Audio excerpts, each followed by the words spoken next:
Howdy, howdy ho! Are you following me on Twitter yet?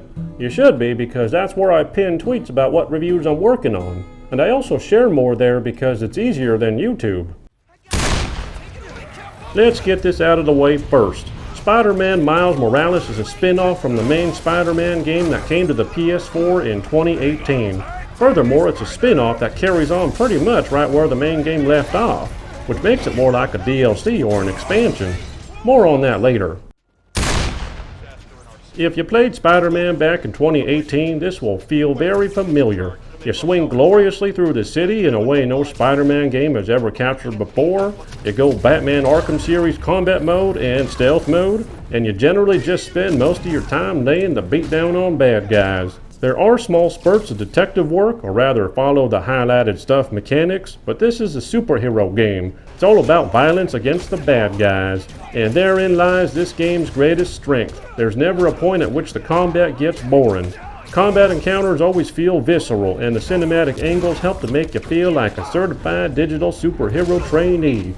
You might even believe you could pull some of these moves off in real life, though I personally don't suggest trying. And when getting into combat would make your life miserable, the stealth mechanics that are essentially lifted straight from the Arkham series also feel just as visceral.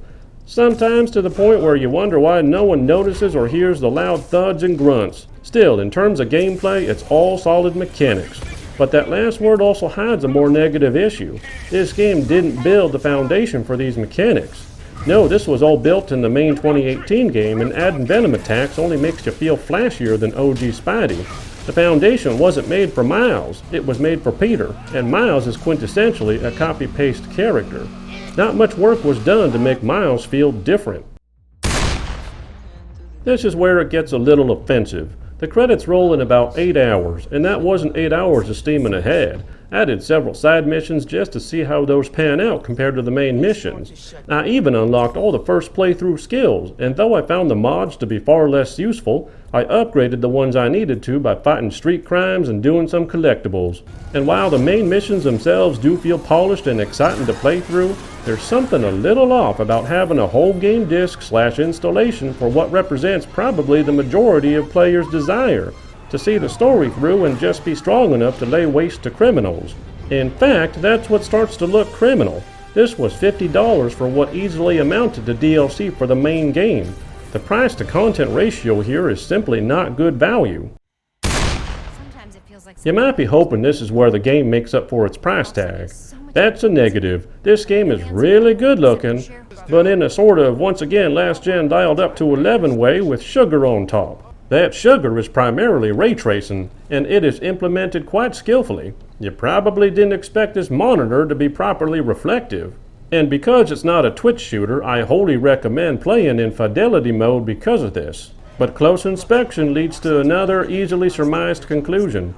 You've already seen this world in the 2018 game. Sure, some indoor levels are built for this game, but this is by and large the Spider-Man 2018 game world you know and love. It's not new, it's just enhanced. And I emphasize it does indeed look really good, but it's definitely not a technical marvel of what the PS5 is capable of.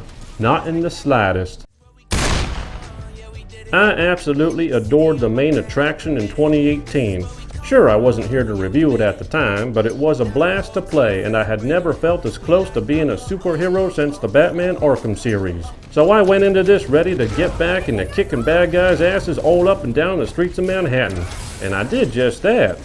Except, I did that before too. And I've seen all this before. Felt all this before. It pains me to say this, but it all was so before that this just can't stand alone as a game. It's DLC. And it's overpriced. It even feels like it has a $10 Sony tax on it. That doesn't change the fact that it's still incredible to play and look at, it just makes it a very poor value per dollar proposition. I give Spider-Man Miles Morales an 8 out of 10.